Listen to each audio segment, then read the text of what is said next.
subax wanaagsan ayay ahayd aygeena meesha ayuu joogay subax aad u fiican ayay ahayd goorta habeenkii la gaaray anigii shaqada ayaa maqlay indhaha kala qaaday kadibna leerka ayaan daaray sararteeda aan ku kiifay markaas waa ka kacay goorta aan maqlay aygii qayladiisii sararteeda albaabka soo furay waxaa arkay aabahayga oo qori sita una socda iridda suu u soo eego waxa banaanka ka jira wuxuu yiri anigii hooyadeen ayuu nagu yiri gabadhaas celi iyo isla banaanka u soo bixinina ana banaanka u baxay oo soo bixinina banaanka khatar yeelan gaari karta aabahay markaa ayuu soo baxay ani daaqada ka fiirsanaya aabahay waxa ku dhici kara iyo waxa soo socda waxa aragnay gaari beerteena soo galay kadibna nalalku u shidan yihiin dhaqdhaqaaqna muujinaya ayaan aragnay qorti aan aragnay waxaan aragnay aygeeni oo qaylihiisa ku soo kacay oo la dilay aygeeni oo meeyda maaqan xabad ama gaari waxa jiray waxaan aragnay aygeeni oo la dilay anigii yaab waa naxintii ay ugu siyaaday maxaa aygeen ku dhacayaan siri goorta arkay inuu aygeen dhintay waxaan ogaaday in meeshan wax xun ka jiraan kadibna waxa arkay aabahay oo qori sita oo meeshii baarbaaraya aabahay goorta qorigii sitay oo meeshii baarbaarayay anigii hooyaday wuxuu wacaysay booliiska anigii saayid ayaa u naxsanaa habeen xun ayay ahayd kadibna waxaa dhacay aabahay oo qori sita oo wuxuu sameeyay gaarigii dhinacyadaas fiirinay kadibna aabahay wuxuu arkay wax la yaab leh oo fajac ama ka ku noqday wuxuu arkay aabahay nin qaawan oo isla markaasina wax raamsanaya aan wax dhar qabin kadibna goortaan eegnay ma ogaan wuxuu raamsanayo waxay digaagadeen yarta ahayd waxa aragnay digaagadeen yarta ahayd oo la cunayo digaagadeen xambuga siisanay ninka kadibna aabahay wuu la yaabay aabahay shirqantiisa ninkii baa maqlay goorta aabahay shirqantiisa ninkii maqlay qoriga ayuu ka qabtay wariyaa istaag yaa tahay buu ku yiri kadibna wuxuu ku yiri wariyaa yaa tahay ninkii waa nuuxnuuxley oo ku qosqoslay buu yiri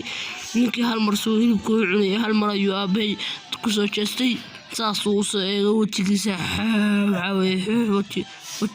waji dhiig leh gabiisa cabsi ninkan afkii ayuu dhoola cadeeyay waxa ninkan dhiig ayaa ka daayay dhiiggiisaas uga daayay wax islaan waa hor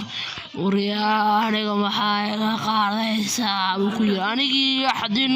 yaab afkii baa kala taagay habeenka baqdin aaba soo bax aaba ka soo carar ninka ayuu soo kucin aaba ka soo caraya aabahay laakiin ima maqleen daaqada ayaa iga soo xigtay aabahay saayid ayaa ugu baqanayay aygeeno dhintayna meeshaas ayuu yaalay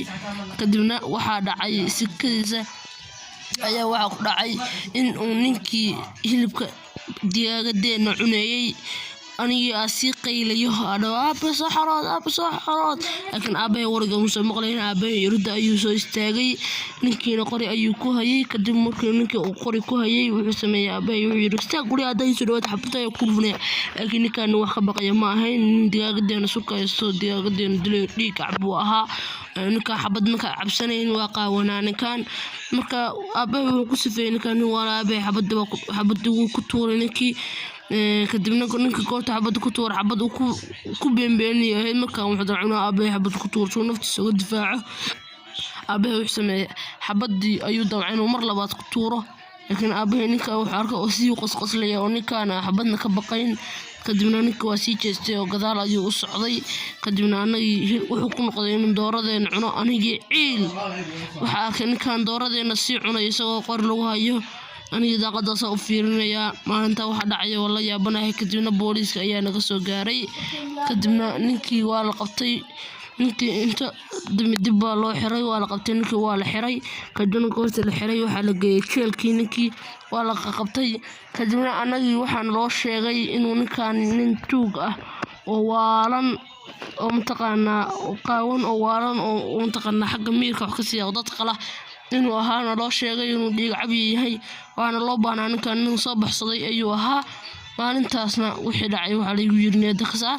gaarigiisana ilaa maanta waa arkaa iyo waxyaalaha uu sameyn jiray dadka meesha ku qaadan jiray aygeenina meeshaas ayaa ku weynay marka maalintaas ilaa maalinta waxa dhacay anagu waa isilowsiyaa laakiin ma aqsada midaan ilaawi karo ilaa iyo maantana saas ayaan ugu naxsanaa fadlan subscribe saar